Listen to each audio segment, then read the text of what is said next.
And it's been like a real adventure. I've learned an awful lot. Football's a very different thing to anything I've done before. And we brought our ethos, sustainability, environmentalism. We brought it into the club and into the world of football, and that's been pretty fantastic. I would say it's worked better than we ever dreamt that it would. Hooking up with the UN, working on this global program to engage sports in the fight against climate change, that kind of stuff. Yeah, you almost started the trend, didn't you? 10 years ago, people were laughing at the veganism sort of stuff, but now it's common practice. Yeah, I'm used to that. That's all right. Looking at the last year, being a successful one as well, isn't it? In the playoffs, and the stadiums finally got approved. Yes, that was 2 weeks ago, wasn't it? It's not quite kind of out of the woods yet, though. Secretary of State has been in touch with the council and said he may call it in, or she. I'm not sure if it's a he or she, the Secretary of State now.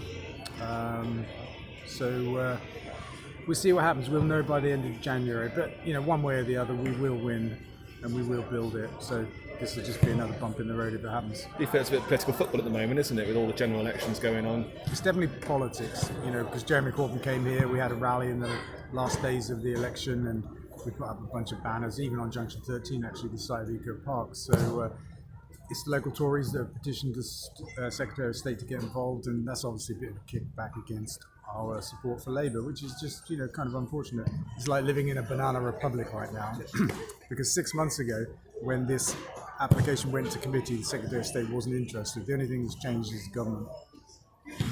But in 10 years' time, are we talking 2030 we'll be there and in the higher league, you'd hope? 10 years from now, oh my God, yeah, we'll be there, we'll be in the championship, it'll be like another world. A bit like this is another world compared to the one we were in 2010.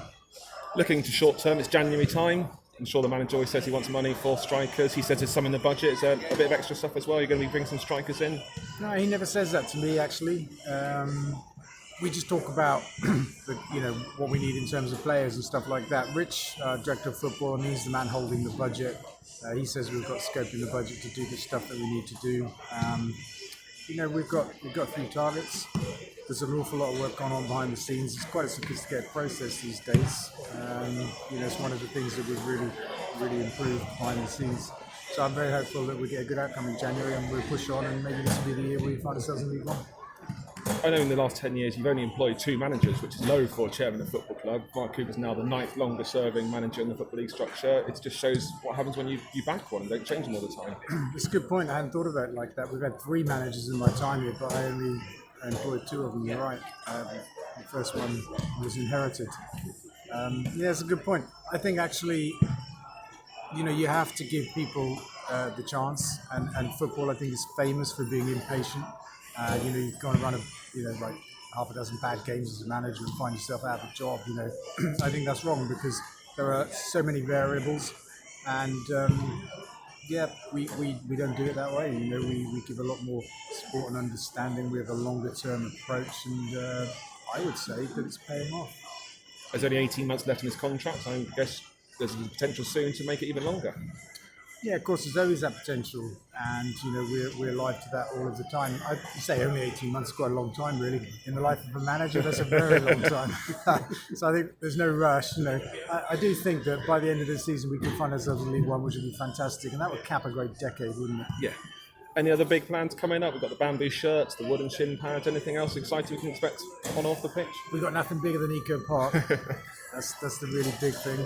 And not really Eco Park, League One. I mean, these League One's our kind of short-term goal now, and Eco Park would be the medium-term. Excellent. Thank you very much.